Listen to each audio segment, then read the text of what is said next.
Okay, so this video is going to be all about bees, and I'll begin by showing you how I install a nuke, which is a queen bee with all of her worker bees, and then my mother will do a ceremony to welcome them, and I'll show you a small portion of that, and then all of a sudden tragedy will strike. And I won't tell you what it is to build the suspense, but sadly, I think many of my bees died because of a result of that tragedy. That will be followed by a fun sleepover party that I did with my bees. And then, I didn't even know this, but my mom will teach us a bee yoga asana. And she'll follow that with a bee yogic breathing exercise.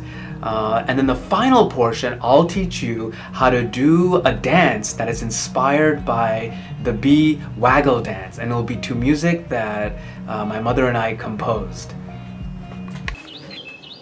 So for bees, cleanliness is next to godliness.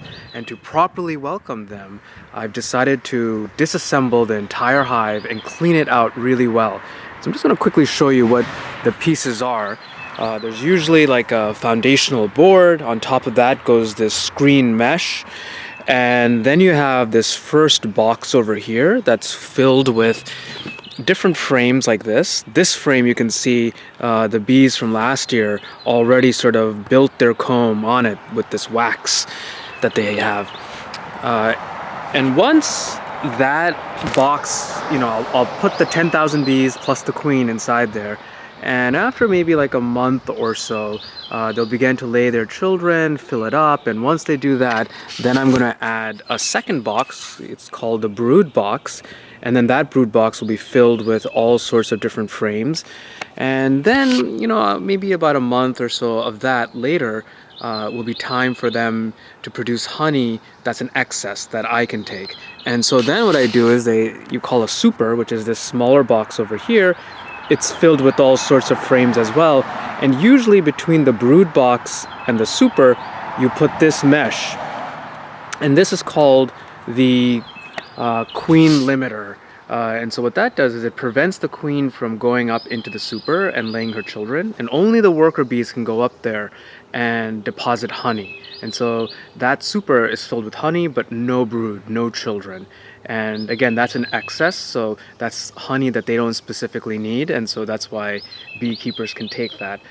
All of their honey will be stored in those two boxes, and they'll use that during the winter time to keep warm. I should also say the reason, just to sort of exemplify how clean bees are during the winter, they hold their poop in and they wait for a warm winter day, and then what they do is they do these poop loops. So when it's like warm, they'll come out, they'll do like a circle, and they'll poop, and they'll go back inside the hive. So they're very, very clean creatures. So here I'm installing a nuke, and a nuke consists of a queen with about 10,000 of her children.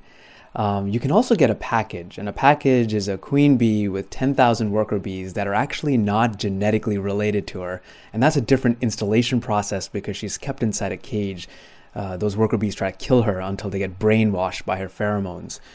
And here at the top, that white stuff is capped honey. And I'll do another episode where I slow this down. Right now, since I'm a beginner beekeeper, I get nervous, and so I'm just trying to quickly install them. I'm also trying to look for the queen, which I wasn't able to do just because I was going so fast. But what you'll see here in the next frame is that those dark cells are called the brood cells, and that's essentially where the larvae are. And so that's good evidence that there is like a functional and good queen inside. After installing the bees, we did a ceremony to welcome them into our home. I think that these ceremonies are so important because it helps us focus on the brilliance of life. It allows us to take a moment to immerse our minds in the beauty of the present moment. It allows us to be more mindful. So the whole ceremony is 9 minutes long, and you can find the full video in the link below, and also check out my mom's website. Here is like a small excerpt of it. After this, there is I just made it up. There is a bhajan, Ganesh Bandana, and then I just use that for bees. So I'm going to sing it for them to welcome them here.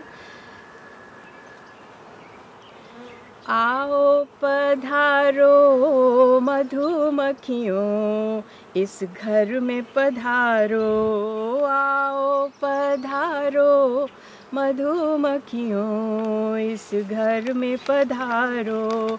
रानी जी आई, दास दासियाँ भी लाई। रानी जी आई, दास दासियाँ भी लाई। फूलो फलो सब लोग, इस घर में पधारो। विघ्न से बचना, माया जाल में न फंसना। विघ्न से बचना, माया जाल में न फंसना। वापस समय से घर आना, इस घर में पधारो। आओ पधारो मधुमक्खियों, इस घर में पधारो. So I'm going to say one Sanskrit philosophical shlok after this. The last sentence when I Well, said... could you describe what this meant? Oh, sure, sure. So what that means that I'm saying that, bees, please come and stay in this house. This is your house now. The queen has come, and also she brought with her all the workers. So, Phulo Phalo, why you should thrive here, be very happy, and live here happily. And the last sentence is important one, but when I'm saying that stay away from trouble and don't get entangled in Maya. Jal means like a greed or something like that. The web of illusion. Web of illusion. Oh, yeah. That's Very a good good. translation. Yeah. I don't understand. I just got them. You can hear them, right? Oh, no. I went outside because I heard a loud buzzing, and I saw a cloud of bees shattered and exploded in the sky. What was going on? I realized that they were swarming. When a beehive becomes overcrowded, new queen bees are born, who often fight to the death. The surviving new queen then kicks out the old queen in about half the hive of worker bees, and they go up to a branch on a tree and cluster there for several days. During those days, the queen sends out her elite recon bees, who can travel as far as a mile to find a new site for the next hive. These bees judge each potential site based on a variety of factors, which include the size, location, and how secure it is. When they get back, unbelievably, together they make a decision by reaching a quorum. So I went back to my own hive to search for evidence for the birth of a new queen, and I found it in the unusual formation on the bottom of this frame, which is called a queen cell. The next day was May 10th, Mother's Day, which is when the bees should have been celebrating their mother, the queen. But tragedy hit, and the unforgiving brutality of Mother Nature brought unseasonable freezing temperatures, rain, and snow. The old queen and her children were completely unprotected, and they tried their best to flap their wings and keep the temperature up. But as a whole day and night of rain and snow broke them apart like fallen angels, I found dead bees and bees near death scattered across my garden. I collected them from twigs and from dandelions. And then I found an entire pile of them, who I rescued. I put them in a plastic container with some sugar water, and I was so happy to see that many of them reanimated.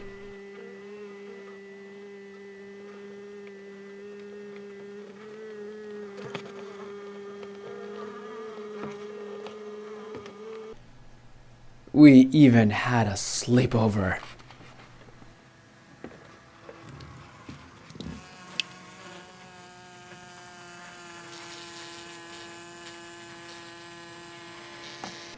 And the next day, once it was warmer, I returned them back to the main hive and hoped that they would be received well. I was reading a book and I found Bhringasan. Bhring means bee, and so I'm going to lead you through a bee posture. Walk slowly up on your mat. Keep your both feet together. Sit on your knees, then sit on your feet. This is called Vajrasan. Take a deep inhale, bend forward, and bring your both palms in front and imagine you're a bee and think about their hard work and keep holding your breath and keep looking in front and slowly you come up and exhale. This is part of my daily practice and this is called Bhramari Pranayam with Shanmukhi Mudra. Bhramari is a bee, so it's a sound of bee. You sit straight on the floor so that your back is straight and your air is not blocked inside your abdomen, and then you bring your hands up and close your ears by your thumbs, and then your nose, bring your other fingers on your nose and underneath your lips to remind you that everything should be closed. No outside stimulus is coming inside. And you keep your breath inside and then you create a humming sound like a bee and exhale through your nose. It is important to emphasize here that yoga is much more than the physical postures. For example, in the Yoga Sutra written by Patanjali, there are 8 steps and the physical posture are just one of them. Another step is called pranayam, which is breath control, and there are several types. This is one of them. And another step is pratyahar, which is withdrawing your mind from the outside sensory world, and that is what the Shanmukhi Mudra represents. In the description is a link to a presentation that I had done describing all 8 steps. Once the bees are safely in the hive, the next question is how do they tell their sisters where a food source is? And the answer is pretty crazy.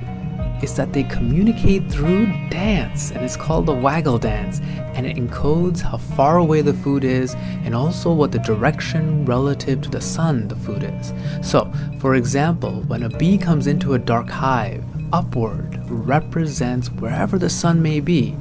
And if the food source is 90 degrees to the right of the sun, for example, then she will dance 90 degrees to the right of upward.